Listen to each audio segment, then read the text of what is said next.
about the ability for people to visit folks that are experiencing homelessness and having a place where they can connect with each other. Hi, how are you?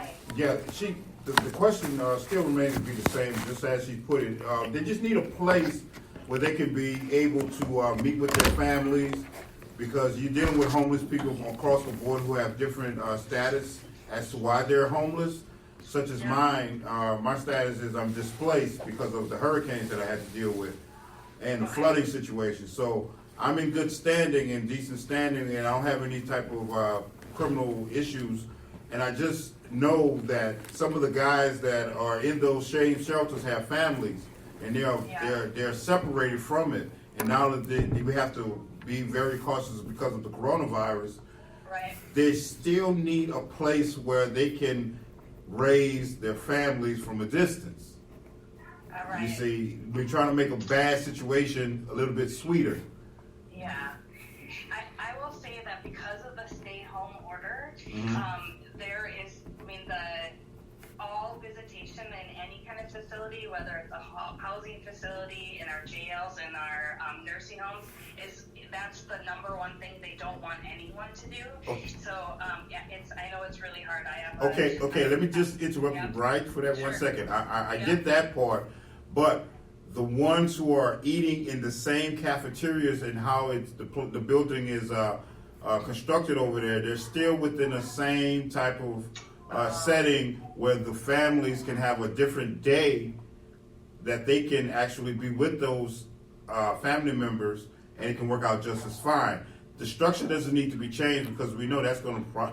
It's just we're not going to do that. Yeah. But it's just the fact that the structure that's in place right now, can we utilize it to the betterment towards the families who are. I see what you're saying. Okay, there we go. Now, yeah. So what you're saying is the family is all in shelter, but they don't have a place that they can be together.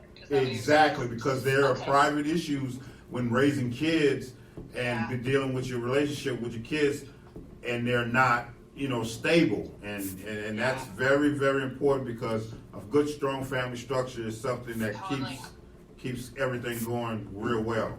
Got it. Okay, I'm following you now. Okay. So I think that is going to come down to, the rules at higher ground and the staff, but I will share that concern with them. Okay. That I think each shelter is defining their own rules and the way they're managing. Of course. Like I said, I'll share that concern with them for sure.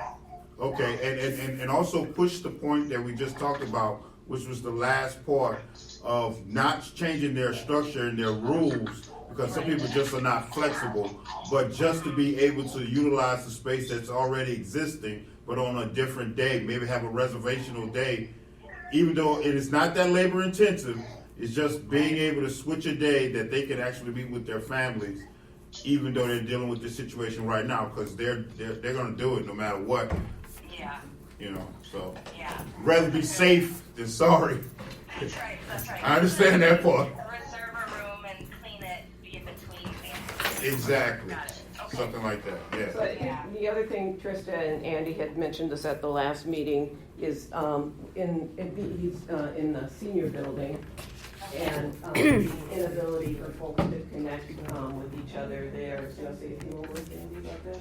Well, they made a big push, public housing made a big push for us to send our rent online. And then finally people, they weren't used to the computers, money of the senior citizens. So they finally started to learn, and they figured out how to send their rent online. Sure. Now they turned around and locked up the community room and the computer system, and now we can't do that anymore. So we have to go back to mailing our rent. And also the community room was big enough, so that we could disperse. Right. And, but they locked it up, and they moved the vending machines in the lobby, in the main lobby. So people started kind of milling around in the lobby because they got tired of the social distancing. They're still distancing, but not. They wanted some more social, community.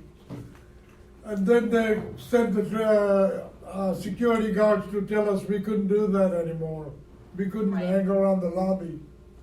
So Right. we have a big yard, but then it's so cold out there right now. And it was snowing yesterday, and most of the people are quite old, in the 70s, 60s, and 70s, with health issues, and they can't just stay out there, bundled up. So it's becoming a mental health issue. Yeah. We had a stabbing about a week ago. Two of residents got on each other, and one stabbed the other one. Then this week, one guy jumped out of the window on the 13th floor and killed himself. Oh, no. And then, and then one guy was on the platform at the light rail platform, and I don't know what happened, but he just missed the platform and fell onto the tracks. I mean, this is just causing a lot of stress on the people. And I understand the social distancing is important, and then it's a governor's order, but I just wanted to let you know. Yeah, I think that everything you share are the same concerns that everyone else is experiencing. This is a case where, people are struggling. I can tell you we have a lot of mental health resources available. Telehealth, our home nurses are still visiting, our public health folks are visiting, and they're focused on those public buildings in particular, knowing that people have their own apartments, but they're not that big, and there's a desire to go outside, and hopefully the weather will start cooperating with us here soon, so we have a little more access. But we really do need people to stay inside their own apartments. Still think of them as their homes and housing. They're not to be, they're not your jail, right? It is still your home, and it's your own space. And so to just, hang in there with us. We can connect anyone with mental health services. They can do it phone calls. They can do mental health on the internet, whatever access that they might have, and some home visitors as well.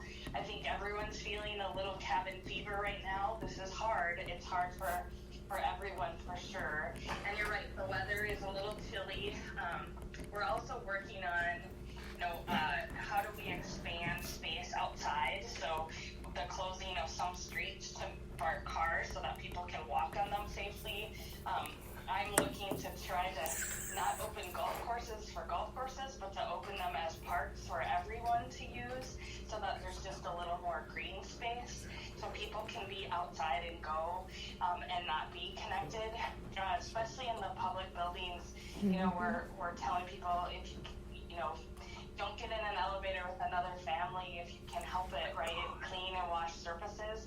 That's the most important thing you can do to keep yourself safe. So it's very hard, without question, but this is the best way we can do it to keep people alive. And quite frankly, in Minnesota, it's working. And the data is verifying it's working, and so we know that it isn't without consequences to people's mental health.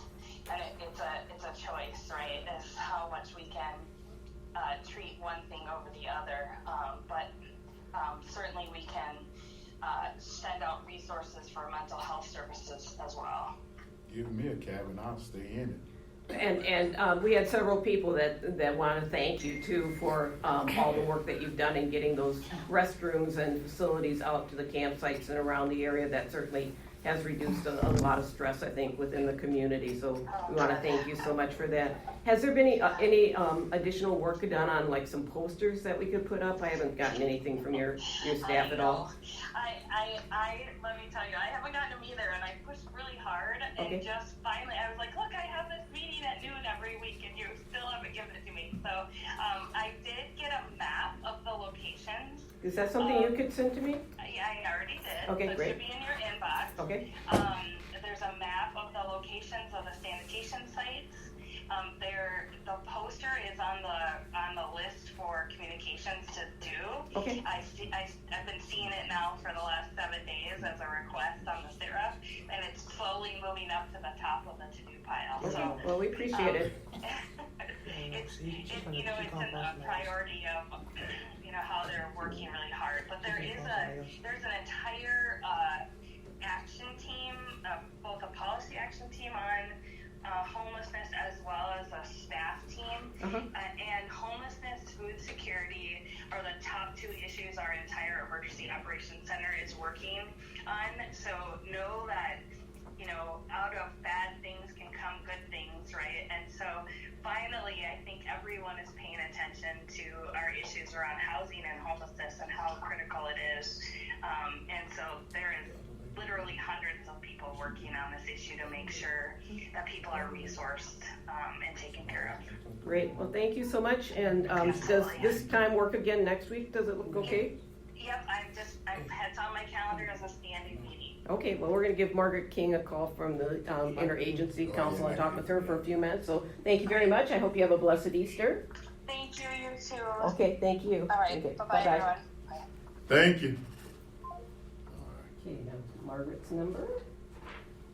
So Margaret is with the Minnesota Interagency Council on Homeless, and so they work between all these different agencies. So we'll bring up the payee again, bring up about the court issue. Well, I told you, I knew that was the same thing that they gave out last time, because I got one last time, and through your Social Security, and that's why I said that it's going to be a problem. I'm glad that I get my stuff on my card. They gave me a card, because I don't want to stand out there on the first, by the door looking like a mob. I'm putting her name in the thing.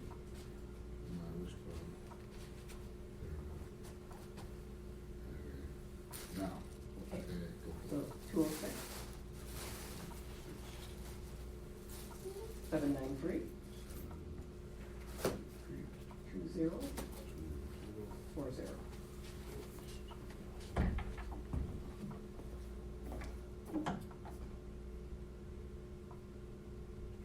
That speaker? Your phone's loud. A lot louder than mine, huh? Mm-hmm. I was looking at phones this week. Hello. Hi, Margaret. This is Sue. Hi, Sue. So we're here with Freedom from the Streets, and just wanted to let you have a chance to just give any updates that you want to give first, and then people have a few questions that they wanted to talk with you about too. Sure. So let's see, updates. Since last week, there has just been continued work on at the state working group on putting funding structures in place. There's a whole bunch of money that was released by DHS, and philanthropy has a fund available now, and that can all. Did I send you the website, Sue, for the Heading Home Alliance page? I have some of that information already, yeah. I didn't hand any of that out, but yeah, it's just a lot of funding that's come out for shelters and providers and stuff. Yeah, and that's also the website where just all the kind of state level COVID planning updates are kept. So that's just a good place to check in on every 2 days. Okay. The state emergency management team did deliver a request to the federal government for FEMA funding, and we have to wait to see if we get that. But if we do, that would be a really huge infusion of cash for state of Minnesota at all levels of government to stand up a bunch of these resources. So that was super positive. It was a big bureaucratic process, but that's the end. So that's really good. And then I'm working on, I have a call this morning and later today with Minnesota Department of Health to talk about how to get more and better resources out onto the ground for people that are surviving outside. Minneapolis released a list this morning of some additional hand washing and toilets that they've located around the city. So that's a start, but it's not nearly enough. So that's what I'm focusing on right now, myself personally. And what I will send to you, Trista just sent me an email with all the locations in Ramsey County that they've already put out these hygiene places, toilets and hand washing stations and things that around the campsites. So I'll send you that map so you have that for Ramsey County too, and the different things that they're working on too. So I'm going to start with Alexa and have her talk about a question that she has in regards to child protection and custody of her killed children.